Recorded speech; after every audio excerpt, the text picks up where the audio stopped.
La parole était avec Dieu. La parole était Dieu. Je crois en cette parole. Cette parole est ma vie. Cette parole est ma force. Cette parole est ma bénédiction. Dis Amen. Amen avec vie. Amen. Amen vitaminé. Amen. Amen. Donc je vais prier avant de commencer la parole. Donc Père, je me recommande encore entre tes mains, Seigneur. Je prie que toi, tu parles à ton peuple, Seigneur. Saint-Esprit, je prie que tu m'aides à faire le travail parce que je ne sais pas en parler. Toi qui enseigneras toutes choses et toi qui sais ce que le Père veut dire. Alors parle-nous encore une fois, enseigne-nous, apprends-nous et fais-nous encore comprendre ta parole. Nous prions que véritablement, tu as dit que nous ne mourrons pas seulement de pain seulement, mais de toute parole qui vient de ta bouche. Et nous prions encore que cette parole vienne de ta bouche, non de mon intellect, non de mon intelligence, mais de ta bouche. Merci encore pour ce que tu vas faire. Sois élevé, sois exalté. Au nom puissant de Jésus-Christ. Amen. Amen. Donc, prenons place. Avant de commencer mon message, je vais parler de ce jour aujourd'hui, Pâques, qui est aussi un jour important pour nous en tant que chrétiens, en tant qu'enfants de Dieu. Nous savons que celui qui n'a point péché a s'est fait pécher ce jour-là. Amen. Amen. La Bible dit que la croix est une folie. La croix est une folie pour les hommes. Il y a beaucoup d'hommes qui ne comprennent pas la croix. Parce que comment ils peuvent dire à un bon Dieu, comment un Dieu qui n'a point péché, mais comment il est mort comme un misérable et comment il est mort comme un bandit. La croix, c'était la mort des bandits. Il aurait pu être enterré. Non, il a été mort à la croix parce que nous étions des pécheurs et lui, il a pris notre péché. Alors encore aujourd'hui, c'est un grand jour parce qu'il est mort pour nous, chacun de nous. Il a accepté la croix. Il a accepté de porter sa croix pour toi et moi. Il a accepté de porter les fardeaux de l'humanité. Il a accepté de porter les maladies de l'humanité. La malédiction de l'humanité. Le problème de l'humanité. Il a accepté tout ça. Il a fait ce que l'homme, les souverains sacrificateurs faisaient une fois par année. Ça veut dire qu'il allait au temple pour couvrir le péché de l'homme. Mais lui, il a quoi? Il a ôté. Ça veut dire l'agneau immolé qui a ôté le péché de l'humanité. Ça veut dire que c'était l'agneau immolé. Personne ne pouvait ôter le péché. Tu parlais dans toutes les religions. Il faut que tu comprennes que le christianisme n'est pas une religion, mais déjà une relation avec Dieu. Tu parlais dans toutes les religions, mais rester pécheur. Mais la seule personne qui ôte le péché, c'est Jésus-Christ de Nazareth. Amen. La seule personne qui a pu prendre ton péché, la seule personne qui a pu s'imprégner de tes maladies, la seule personne qui a pu prendre ta malédiction, prendre ta pauvreté, c'était Jésus de Nazareth. Amen. Donc aujourd'hui, c'est un jour glorieux. Aujourd'hui, c'est un jour où nous le rendons gloire parce que lui seul a pris nos péchés. Lui seul a pris notre haine. Lui seul a pris nos problèmes. Lui seul a pris notre poids. Ça veut dire qu'il tenait le monde entre ses mains. J'ai tant aimé le monde, j'ai donné mon Fils unique. Ça veut dire que lui seul, il s'est donné pour nous. Donc aujourd'hui, c'est ce jour-là. Amen. Aujourd'hui, c'est le jour-là où toi et moi, nous avons pu dire aujourd'hui, nos péchés nous sont pardonnés. Nous ne pouvons plus nous voir comme pécheurs, mais comme justes de Dieu. Amen. Amen. Donc nous sommes dans une série, c'est l'amour. Nous avons parlé de l'amour de Dieu, l'amour du prochain, et aujourd'hui c'est l'amour pour Dieu. Amen. Vous allez me dire, mais l'amour pour Dieu, qu'est-ce que veut dire? L'amour pour Dieu, ça veut dire l'amour pour lui. C'est pas l'amour que lui nous a donné, parce que nous avons compris que la Bible dit il a tant aimé le monde qu'il a donné son Fils, mais maintenant c'est l'amour pour lui, que l'amour que nous lui rendons. Amen. Quand je dis l'amour pour une personne, c'est l'amour que je rends. L'amour pour une chose, c'est l'amour que moi je rends. C'est pas l'amour que lui vient. L'amour de quelqu'un, c'est l'amour que lui me rend. Mais moi, maintenant, c'est l'amour pour cette personne. Amen. Donc maintenant, c'est l'amour pour Dieu. Comprenons qu'est-ce qui veut dire l'amour pour Dieu. Le plaire. Plaire à ce Dieu-là. Plaire au Dieu qui nous a sauvés. Plaire au Dieu qui s'est donné pour nous. Plaire au Dieu qui s'est sacrifié pour nous. Amen. C'est pour ça que Dieu arrive à ce temps, nous dit l'amour pour lui. Plus l'amour pour... Nous avons compris l'amour de Dieu. La Bible dit qu'il a prouvé son amour en ceux qui nous étions pécheurs. Christ est mort pour nous. Il a tant aimé le monde qu'il a donné son Fils. Après, nous avons parlé de l'amour du prochain. Ça veut dire que nous avons compris quelque chose. Que c'est un commandement, première chose. Deuxième chose, c'est sa nature. Amen. La nature de Dieu, c'est amour. Je suis amour. La nature de Dieu, c'est l'amour. Donc aujourd'hui, nous allons parler de l'amour pour lui. Ça veut dire l'amour qu'on lui donne. L'amour qui vient de nous pour lui. Amen. Donc rentrons dans les Écritures. Allons dans Deutéronome 10, 20. La Bible dit: tu crains l'Éternel, ton Dieu, tu le serviras, tu t'attacheras à lui et tu jureras par son nom. Amen.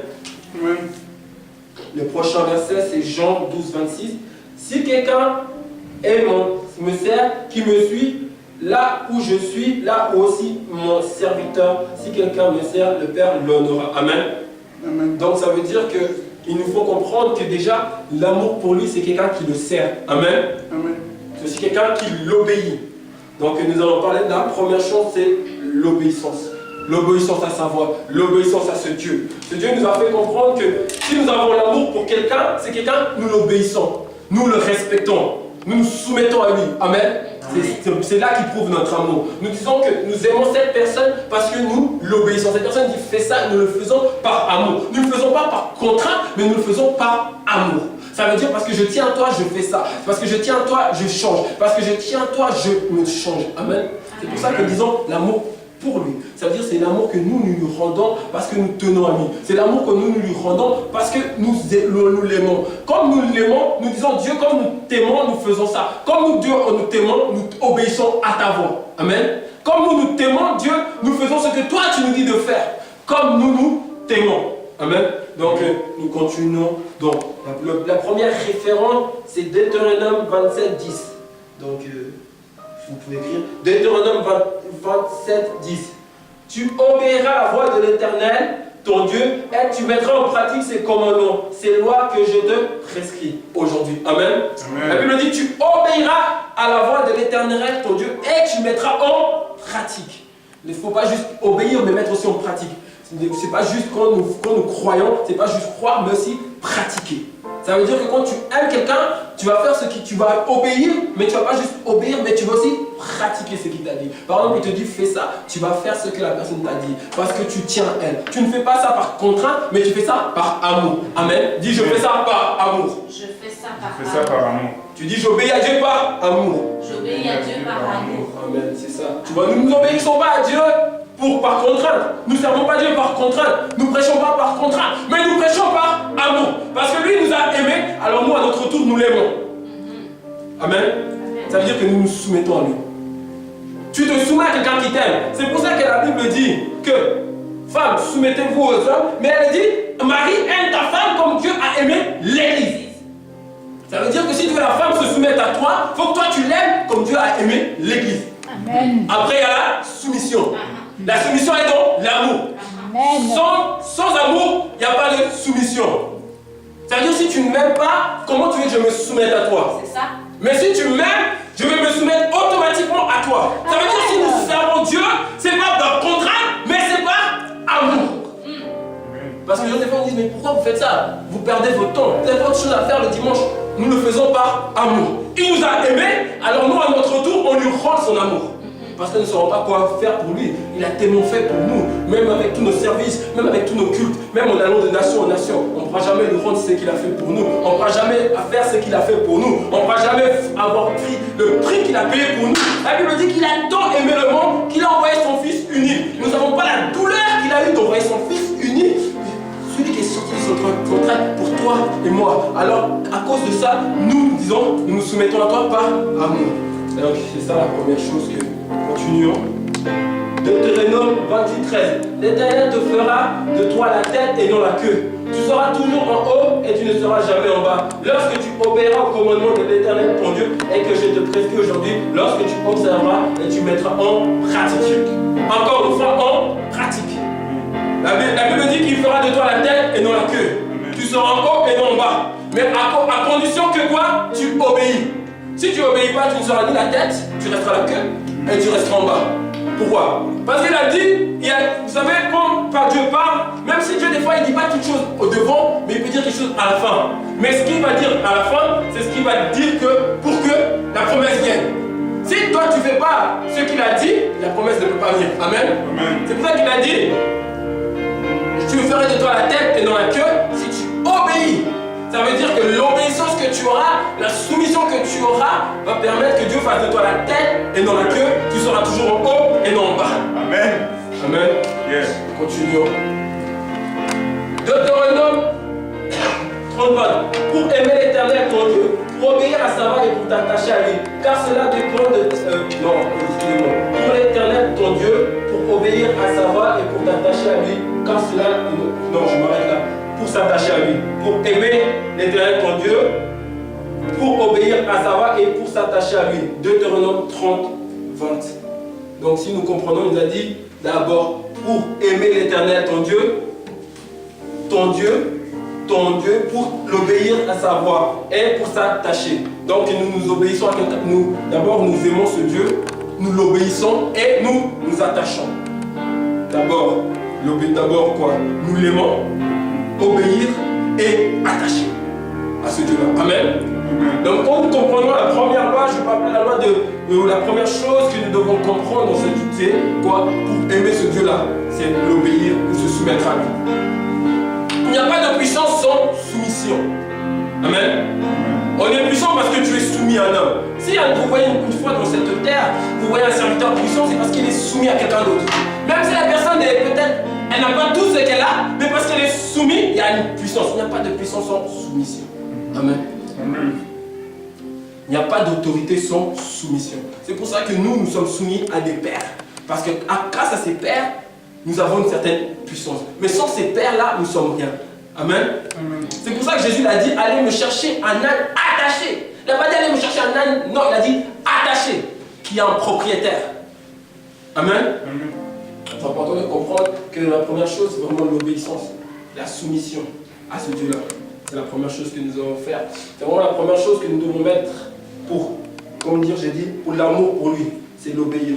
Tu ne peux pas aimer quelqu'un si tu ne l'obéis pas. Si tu es toujours, il te dit fais ça, tu fais autre chose. Si tu te dis fais ça, c'est-à-dire que tu ne l'aimes pas. La Bible dit, vous savez, on n'est même pas censé que nous venons nous dire des révélations. On n'est même pas censé. Mais la Bible dit que celui qui aime garde mes commandements. Pas celui qui reçoit mes révélations, mais celui qui m'aime garde mes commandements. C'est-à-dire si tu l'aimes, tu gardes. Si tu l'aimes, tu obéis. Tu obéis par amour. Regardez une personne comme Joseph. Il n'avait ni le Saint-Esprit, mais Joseph s'est retrouvé devant la femme de Potiphar. La femme de Potiphar lui a dit que, oh, couche avec moi. Joseph lui a dit, non, non, non, je ne peux pas faire ça à mon maître, ni à mon Dieu. Mais qui lui a appris ça? Il n'y avait ni le Saint-Esprit là. Il n'y avait que Joseph et cette femme. Joseph, il aurait pu coucher avec cette femme, personne n'aurait su. Mais il savait que son Dieu verrait. Alors il a préféré s'enfuir. Parce qu'il obéissait quoi? À son Dieu. Amen. Donc c'est ça, il s'est soumis à son Dieu. Il est aussi soumis à son maître. Donc par respect à son maître, il a dit non, je ne toucherai pas. Cette femme appartient à quelqu'un, cette femme a son propriétaire. Je ne la toucherai pas. Amen. Donc continuons. Dans Josué aussi, il dit, Josué 24-24, le peuple dit à Josué, nous servirons l'Éternel notre Dieu et nous obéirons à sa voix. Encore une fois, nous obéirons à sa voix. Amen. L'amour de Dieu, c'est aussi obéir à sa voix. Si Dieu te dit fais ça, tu fais ça. Si Dieu dit allez là, tu vas là. C'est comme Dieu quand il a dit à ce serviteur d'aller chez cette veuve qui va lui donner à manger. Mais il aurait pu dire mais non, mais c'est pas moral d'aller chez une veuve, elle vient de perdre son mari, et maintenant moi, tu me dis d'aller lui demander à manger. Mais lui, il a obéi à sa voix. Et en obéissant à sa voix, il y a un miracle qui est arrivé. La femme, elle a vu ce qu'elle cherchait. Amen. Donc c'est le fait que tu obéis et que tu restes, que tu écoutes la voix de l'Éternel, ton Dieu, et qu'il va se passer ce qui doit se passer. Amen. Continuons. Et ça prouve aussi que tu l'aimes. 1 Samuel 15, 22. 1 Samuel 15, 1 Samuel 15, 22. Samuel dit, l'Éternel trouve-t-il plaisir dans les holocaustes, les sacrifices, comme dans l'obéissance de la voix de l'Éternel. Voici, l'obéissance vaut mieux que le sacrifice. Amen. La Bible nous dit que l'obéissance vaut mieux que les sacrifices. Donc la première chose qu'il faut qu'on comprenne, c'est obéir à l'Éternel. Si nous voulons montrer notre amour en ce Dieu-là, c'est nous l'obéissons. Amen. Si nous dit de ne pas faire ça, on ne va pas dire, oh Dieu, mais pourquoi tu dis de ne pas faire ça? Et chercher à comprendre, chercher des révélations qui viennent de je ne sais pas d'où, juste pour pouvoir garder. Mais nous savons comme nous l'aimons, nous obéissons. Amen. Nous nous sommes soumis à lui. Amen. Donc je continue. La prochaine, c'est de deux, nous venons à l'église par amour et non par sacrifice. Amen. Si nous sommes en ce lieu, c'est par amour et non par sacrifice. Nous ne venons pas à l'église par sacrifice ou parce que nous sommes obligés, mais nous venons aussi par amour. Nous savons qu'il nous a tant aimés, donc nous venons lui rendre un culte. Amen. Nous venons lui rendre un culte. Nous venons l'adorer avec nos frères et sœurs. Il est bon pour des frères et sœurs de demeurer ensemble. Donc nous venons demeurer avec nos frères et sœurs. Nous venons l'adorer. Là où 2 ou 3 sont réunis, l'Éternel, Dieu est au milieu de nous. Amen. Amen. Donc si nous venons en ce lieu. Donc nous allons lire la référence Psaume 27, 4. Psaume 27, 4.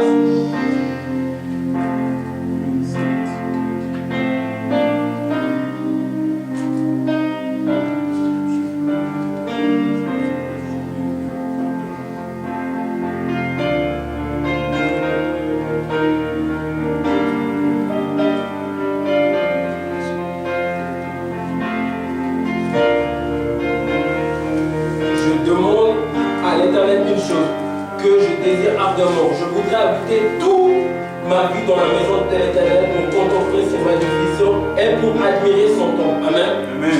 David, sa prière, David, son cri, c'était qu'il voulait habiter tous les jours de sa vie dans la maison de l'Éternel. Donc notre cri aussi à nous, en tant que passionnés, en tant qu'amoureux de Dieu, c'est d'habiter dans sa maison, c'est demeurer dans sa maison. Peu importe ce qui m'arrive, peu importe ce qu'on me fait, mais moi ce que je veux c'est demeurer dans la maison de Dieu. Même si je suis triste, c'est demeurer dans la maison. Même si on m'a fait du mal, c'est demeurer dans la maison de Dieu. Je ne veux pas que l'amertume puisse prendre part ou que je puisse commencer à détester les gens, mais je veux demeurer dans la maison de Dieu. Amen. Amen. Amen. Parce que tu sais, dans la maison de Dieu, il y a la protection. Dans la maison de Dieu, il y a la force. Dans la maison de Dieu, il y a l'encouragement. Dans la maison de Dieu, tu exerces tes talents, tes dons. Ce que Dieu a mis en toi, tu les exerces. Amen. Dans la maison de Dieu, nous nous fortifions, nous nous encourageons entre frères et sœurs. Mais chez toi, tu n'as pas ce soutien-là. Mais à la maison de Dieu, tu as ce soutien. Tu vois ton frère, ta sœur, il prie. Ça aussi, tu as ton courage à prier. Toi, peut-être, tu avais arrêté de prier. Moi, peut-être, tu t'étais laissé faire. Toi, peut-être, tu avais accepté la faim. Mais quand tu vois ton frère, ta sœur se lever, toi aussi, tu décides de te lever. Tu dis aussi, je me lève avec eux. Parce qu'ils sont levés. Amen. Ça t'encourage. Ton frère, ton soeur t'encourage. Donc c'est important de rester dans la maison de l'Éternel. Donc en tant qu'amoureux, en tant que passionné, nous devons aussi avoir ce cœur pour la maison de l'Éternel. Nous devons aussi le cœur de bâtir cette maison. De ne pas regarder la maison de Dieu et dire oh non mais ça c'est pas mon problème. Mais que notre cœur aussi soit pour bâtir cette maison. De faire un temple à l'Éternel. De faire une bonne maison à Dieu. Amen. Amen. Ceci ça prouve notre amour pour lui. Continuons. La troisième chose, c'est servant. Troisième chose, c'est servons avec nos dons et nos talents. Amen. Chacun de nous, nous savons que nous avons des dons que nous avons reçus à notre nouvelle naissance quand nous avons accepté le Seigneur comme Jésus-Christ et Sauveur. Et nous savons aussi que nous avons des talents, des capacités que nous avons avant de venir à Dieu. Je ne sais pas, peut-être nous savons bien musquer, peut-être nous sommes très bons à l'art, peut-être nous chantons très bien, je ne sais pas, nous avons quelque chose que nous faisons très mieux que d'autres. Amen. Nous avons un talent, quelque chose que quand nous faisons ça, nous disons waouh. Donc c'est ça, je dis, servir Dieu avec nos dons et nos talents. Amen. C'est important de servir notre Dieu avec nos dons et nos talents. Dieu ne nous a pas juste donné ses dons pour le monde, mais Dieu nous a aussi donné ses dons pour son service. Beaucoup, le diable, la Bible dit qu'il dérobe, il dégorge. Pourquoi? Parce qu'il vient, il prend le talent de Dieu, il prend ce que Dieu a mis en toi et puis il le met pour sa gloire. Amen. Mais c'est pour ça qu'il a dit à Jésus, adore-moi et je te donnerai tous ces royaumes. Il a dit, vous adorez seulement Dieu seul. Vous vous prosternez seulement devant lui seul. Parce que lui, il voulait qu'on lui donne à lui la gloire. Mais il ne voulait pas qu'on donne la gloire à celui qui mérite la gloire. On ne voulait pas qu'on donne la gloire à celui qui est. Celui qui t'a donné ses talents, celui qui t'a donné ses dons, il y a une seule personne. Personne, le diable ne peut pas donner de dons, mais le seul qui peut donner des dons et des talents, c'est Jésus. Le seul qui peut donner des dons et des talents, c'est le Père. À ta naissance, il t'a donné un talent. À ta naissance, il a mis une capacité pour que tu puisses réussir. Amen. À ta naissance, il a donné quelque chose que personne n'a. C'est quelque chose que toi, tu as. Quand toi, tu fais cette chose, tu la fais avec tellement de facilité. Tu dis, waouh. C'est ça, je dis, le servir avec ça. Le servir avec, peut-être tu communiques très bien. Peut-être tu as une bonne manière de communiquer. Peut-être tu sais bien quand tu fais des programmes, on disait waouh. Peut-être quand tu crées un événement, les gens disent waouh. C'est servir Dieu avec ce que Dieu a mis en toi. Amen. Donc d'abord, nous allons parler du don que Dieu a pu avoir mis en toi. Il y a aussi ce qu'on appelle le don spirituel. Dieu a donné à chacun de nous, comme je dis, à notre nouvelle, un don qui s'appelle le don spirituel. Donc dans les dons spirituels, nous allons aller dans 1 Corinthiens 12, de 8 à 10. 1 Corinthiens.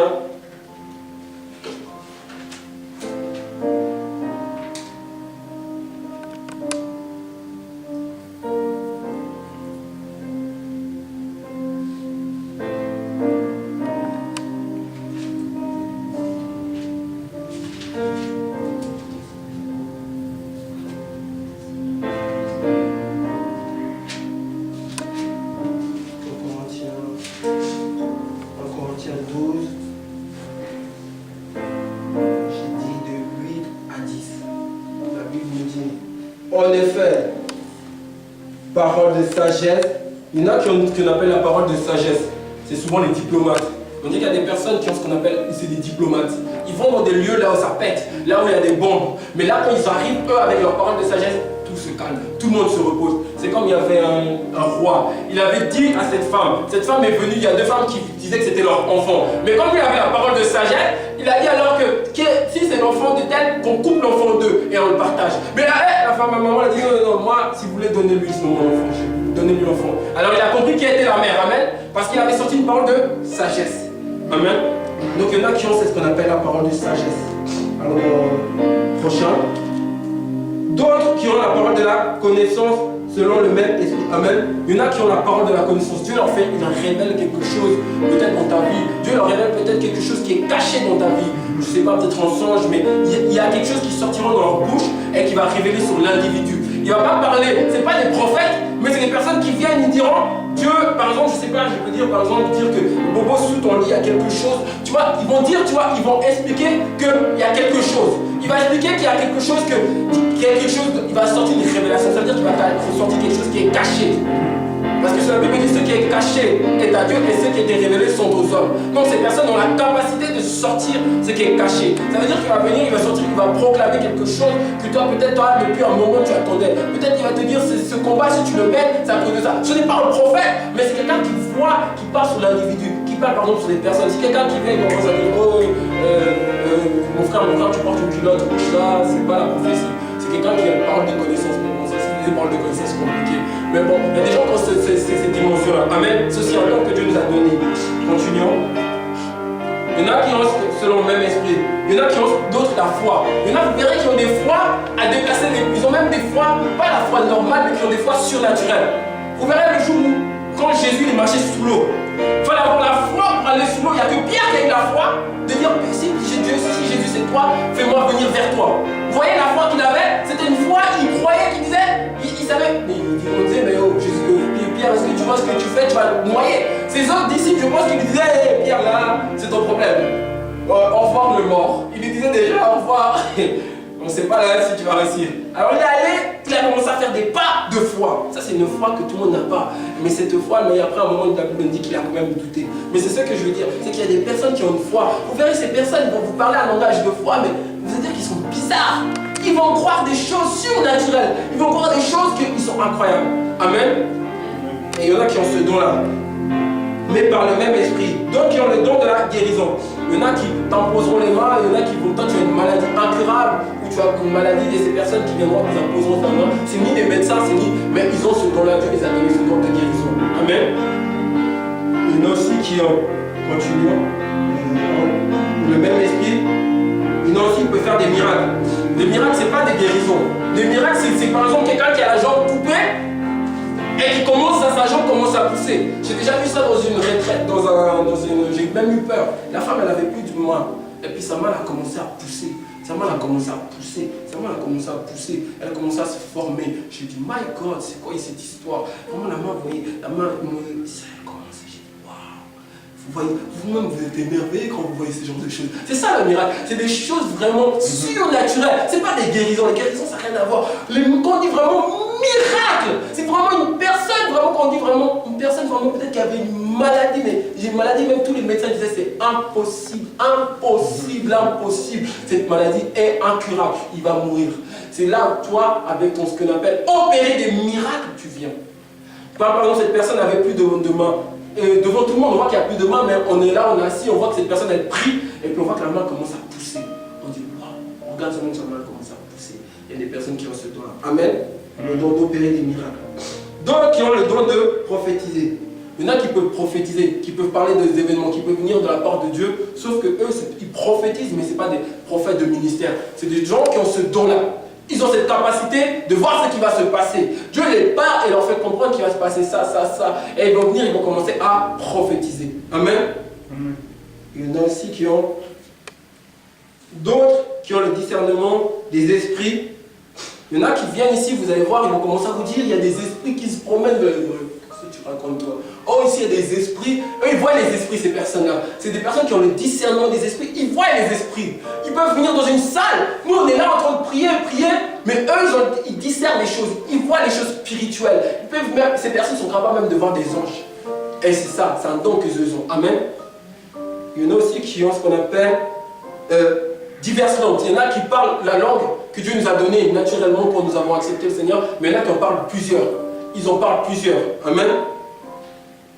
Il y en a aussi qui ont ce qu'on appelle interprétation des langues. Ça veut dire qu'il y en a, toi tu vas parler en langue, mais la personne elle vient interpréter ce que tu as dit en langue pour édifier l'église. Amen. Ça c'est des dons que Dieu nous a donnés. Mais après, comme je dis, c'est aussi, nous allons servir Dieu avec ce qu'on a. Et on a ce qu'on appelle les dons et les talents. Donc c'est important qu'on comprenne ça. Nous avons les dons que Dieu nous a donnés à notre nouvelle naissance. Ça veut dire que ces dons, tu ne les avais pas avant. Avant, tu n'avais pas ça. Mais quand tu es né de nouveau, quand tu as accepté le Seigneur Jésus-Christ comme Seigneur et Sauveur, tu as eu ces dons. Et tu as aussi ce qu'on appelle les talents. Les talents, tu les avais avant déjà de venir au Seigneur. Tu savais déjà bien chanter, tu savais déjà bien faire quelque chose. Et après, quand tu viens au Seigneur, tu les affines. Amen. Donc nous allons continuer. 1 Timothée 4 à 14. Non, 2 Timothée 1 à 6. C'est pourquoi je t'exhorte, ranime le don de Dieu que tu as reçu par imposition des mains. Ça veut dire ce don, vous pouvez le recevoir par imposition des mains. Ça veut dire des fois, il y a des pasteurs qui prient pour vous et ils vous donnent, ils vous transmettent un don. Amen. Par imposition des mains. Et puis, Paul disait à Timothée de ranimer ce don-là.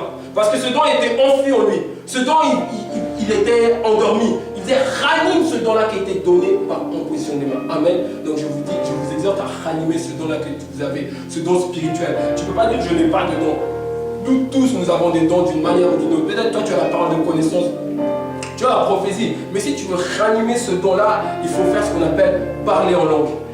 T'édifier toi-même. Quand tu parles en langue, tu t'édifies toi-même. Les scandales, toi tu ne sais pas ce que tu fais. Tu ranimes ce don. C'est ça les choses spirituelles. Tu ne peux pas appeler les choses spirituelles avec les choses intelligentes. Mais quand tu parles en langue, c'est ça qui ranime le don, qui appelle ce don-là à manifestation. Qui appelle ce don à manifestation. Et après tu vas voir petit à petit, tu viendras, tu parles en langue, tu parles en langue. Et après tu commences, tu commences à manifester ton don. Tu commences à manifester ce que Dieu a mis en toi. Amen.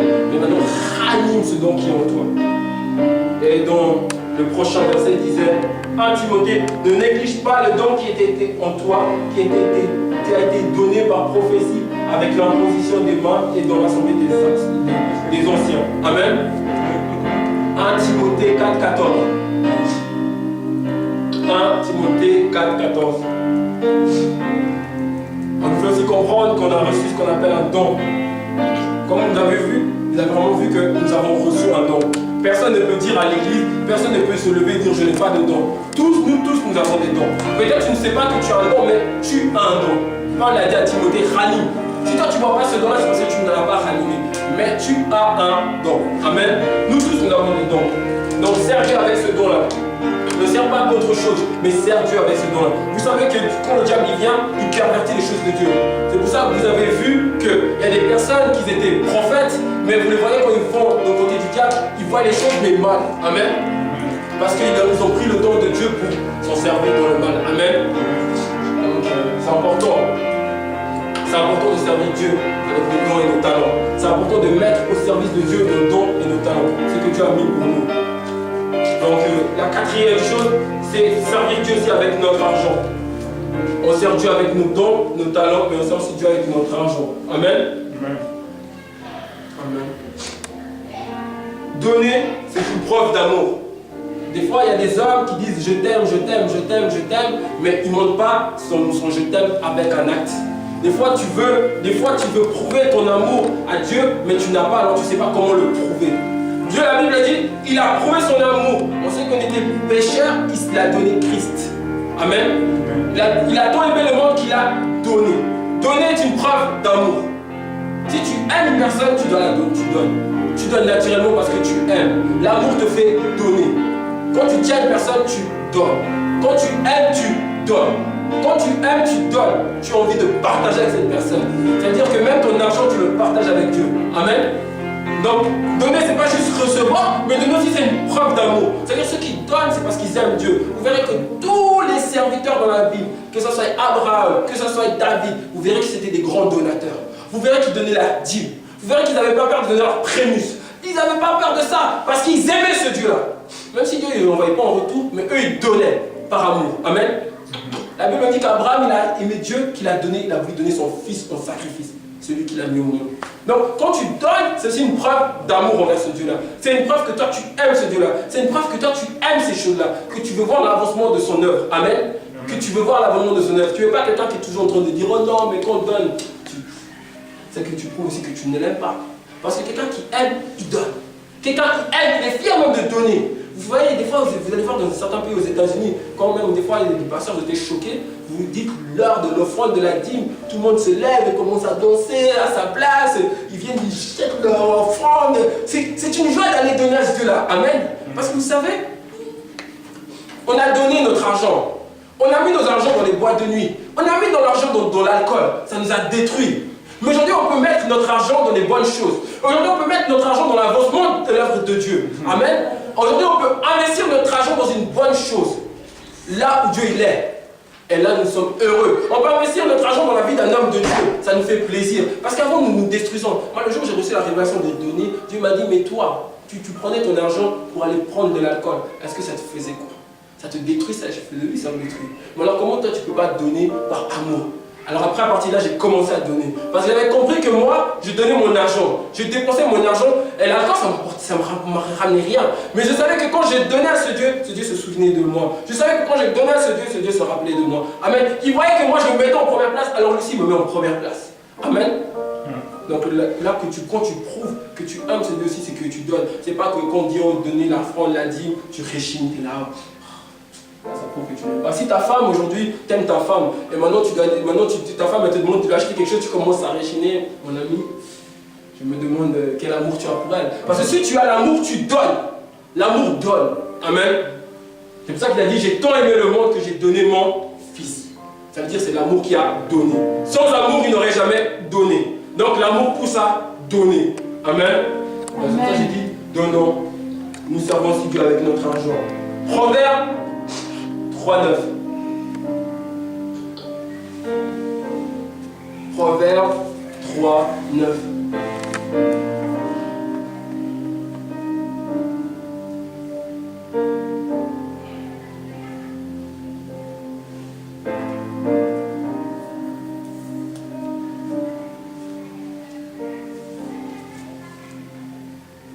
Honore l'Éternel avec tes biens et avec tes prémices et tout ton revenu. Amen. Matthieu 6, 21.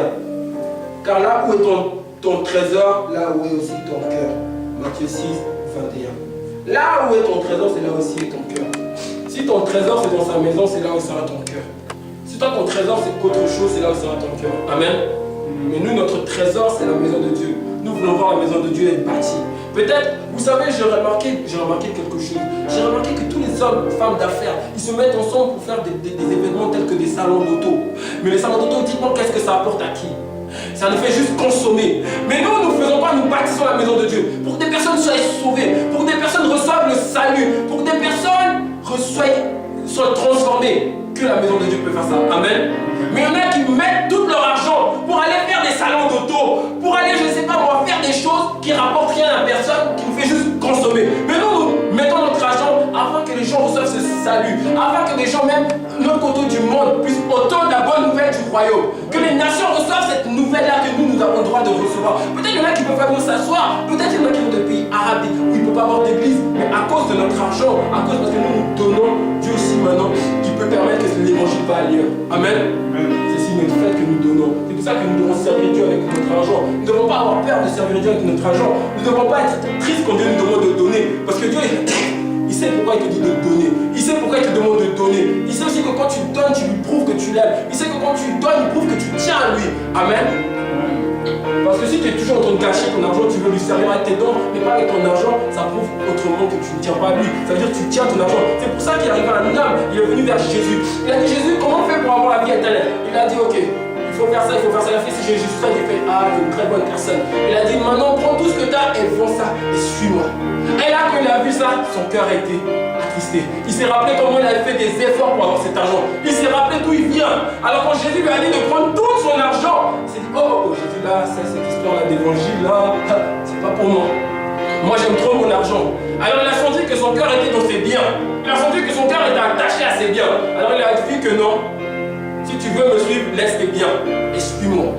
Parce que de toute façon, même si tu donnes ça aux pauvres, tu verras ce que Dieu va faire avec toi. C'est pour ça qu'il dit, ça ne sert à rien d'amasser des trésors sur cette terre, parce que la ruine.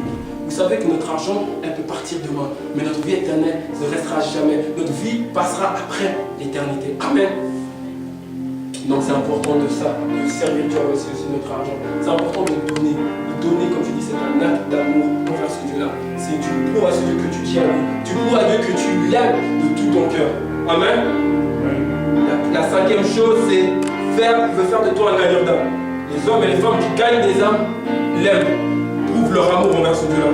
Pourquoi? Parce que le fardeau de Dieu, c'est gagner des âmes. Le fardeau de Dieu, c'est qu'une âme soit sauvée. C'est ça qu'il dit, il y a plus de bonheur à qu'une personne, un pécheur se répande. Il est toujours heureux quand une personne revient dans la maison. C'est pour ça que quand le Père il a vu son Fils revenir dans la maison, il a revêtu. Amen. Dieu il est toujours heureux quand il voit une âme revenir à sa maison. Donc ceux qui l'aiment ou ceux qui connaissent son fardeau, c'est les âmes, son cœur. Le cœur de ceux qui aiment Dieu, c'est aller chercher les âmes, aller parler de Dieu, aller parler de Dieu à ses amis, aller parler de Dieu à sa famille. C'est leur fardeau. Parce qu'eux, ils voient vraiment ces gens aller à l'enfer. Ils sentent ça. Ils sentent que Dieu est attristé.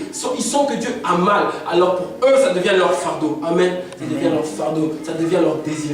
Que des âmes soient gagnées. Que des âmes reviennent au Seigneur. Que des âmes, qu'ils aillent même dans les prostituées. Ils aillent même, s'il faut même aller dans les bois de nuit, ils iront dans les bois de nuit arrachés. Parce que leur cœur à eux, c'est pour Dieu. Leur cœur, c'est si Dieu est triste, pourquoi moi je serai heureux? Parce que moi, même si j'ai des belles voitures, même si moi j'ai une belle maison, même si moi je suis marié, et puis mais si Dieu lui il est triste, il a encore plus mal, et moi je vis bien, et je ne vois pas ce mal-là, donc je ne l'aime pas. Mais si tu aimes une personne, tu vas faire ce qu'il t'attend de toi. Tu vas parler de sa part. Tu vas aller sauver les âmes. Tu vas aller parler aux âmes. Tu vas arracher des âmes en enfer. Tu vas même, s'il faut, prier pour ces âmes. Tu vas te mettre à genoux pour ces âmes afin que les âmes soient sauvées. Amen. Si nous avons donné nos vies, c'est pour d'autres. Si nous avons, c'est pour ça qu'il dit que celui qui aime, il donne sa vie pour les autres. Si nous avons donné nos vies, c'est pour d'autres. Nous n'avons pas donné notre vie juste pour Dieu, mais nous avons aussi donné nos vies pour d'autres vies. Parce que nous savons qu'à travers nos vies, les vies seront sauvées. Nous savons qu'à travers nos vies, les vies seront bénies. Nous serons des sources qu'on appelle des sources de bénédiction. Nous amènerons des gens au salut. À travers nous, des gens seront touchés. Dans nos familles, dans nos travails, à travers nous, les gens seront touchés. Dieu il va utiliser des hommes, des femmes comme nous pour toucher l'univers. Dieu va utiliser des hommes, des femmes comme nous pour toucher les nations. Parce qu'il sait que toi, tu tiens à lui, alors il sait qu'il peut te faire confiance pour aller sauver des âmes, pour aller parler de sa part dehors. Il sait que tu n'as pas honte. Il a dit que celui qui a honte de moi devant les hommes, il aura aussi honte de toi devant le Père. C'est pour ça qu'il y en a, il dira à Dieu, je ne te connais pas. Arrière de moi, tu as prêché. Tu as fait ça, tu as prophétisé, tu as guéri. Je ne suis pas contre au nom de Jésus, mais je ne te connais pas. Parce que tu n'as pas fait ma volonté, sauver les âmes. Amen.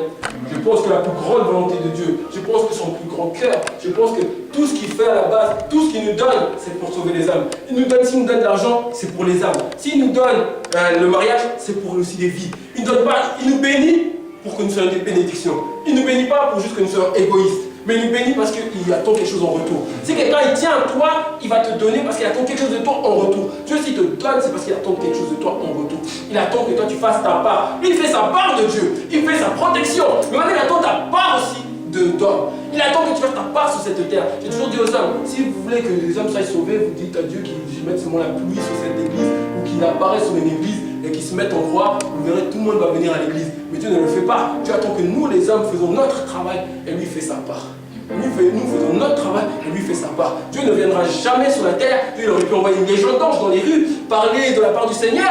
Les gens, s'ils voient des gens, je dirais, hey, moi je vais à l'église. Mais non, Dieu ne veut pas. Dieu veut que ce soit nous les hommes, nous des hommes de terre, des hommes comme eux, qui nous allons leur parler de la part de Dieu. Venez à Dieu. Dieu vous aime. Non pas leur parler parce que vous serez bénis, pas leur parler parce que vous serez riches, mais leur parler qu'il y a une vie après la mort.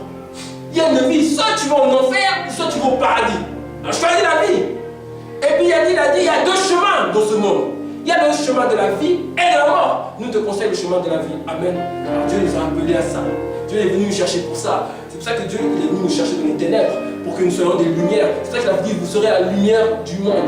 Il attend de nous des lumières. Il attend que nous puissions éclairer ceux qui sont dans les ténèbres. Il attend que nous puissions aller parler à ces personnes-là qui n'arrivent pas à venir à l'église. Ces personnes-là qui sont déçues. Ces personnes qui sont abattues. Ces personnes, même des fois dans les trains, vous voyez des personnes qui pleurent. Dieu attend que nous allons faire notre travail. Amen. Amen.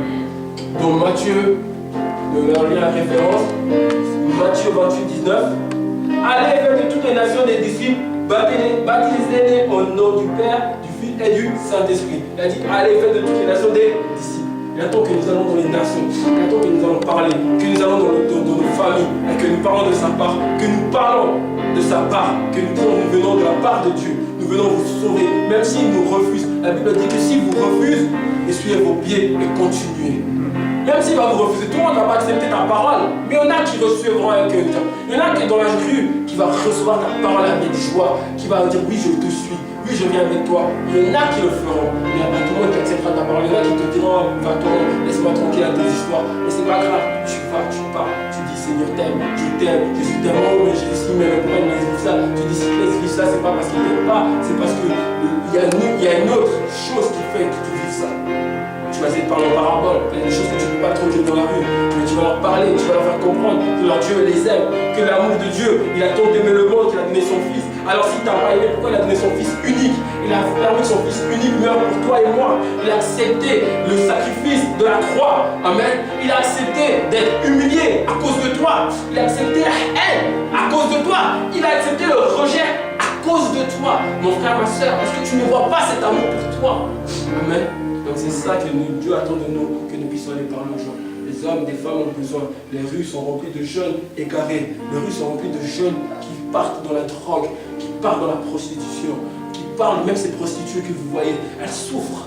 Au fond d'elles, elles souffrent. Personne ne comprend. Personne ne comprend pourquoi elles font ça. Mais elles souffrent au fond d'elles. Mais elles ne sauront pas le dire à quelqu'un parce qu'on les juge, parce qu'on les voit faire ça. Mais au fond d'elles, elles souffrent. Ces hommes dans les rues, vous voyez, ces drogués, ces jeunes en boîte de nuit, ils souffrent. Mais ils ne nous le diront pas parce que on était passé par là. On souffrait, mais on avait la parole de la personne qui est bien. Mais on souffrait, mais on montrait qu'on était très bien. Mais au fond, nous souffrons. Au fond, chaque homme et chaque femme, elle dit heureux l'homme qui est pauvre en esprit. Pas qui est pauvre d'argent, ça ne veut pas dire ça, mais qui reconnaît qui reconnaît qu'il a besoin de quelque chose, qui reconnaît son vide spirituel, qui a fait toutes les religions, qui dit non, c'est pas la religion que j'ai besoin, mais j'ai besoin de la relation avec ce Dieu-là. J'ai besoin de retourner, de me réconcilier avec ce Dieu-là. Amen. Tous les hommes et les femmes reconnaissent qu'ils ont besoin de ce qui ont ce vide-là. C'est pour ça qu'ils s'attachent dans la prostitution. C'est pour ça qu'ils vont dans la drogue. C'est pour ça qu'ils s'attachent à l'argent. Parce que c'est une manière de se mettre, d'avoir une sécurité. Mais quand leur sécurité, elle part, la personne elle devient déprimée. La personne, elle s'abat. Mais si nous ne faisons pas notre travail,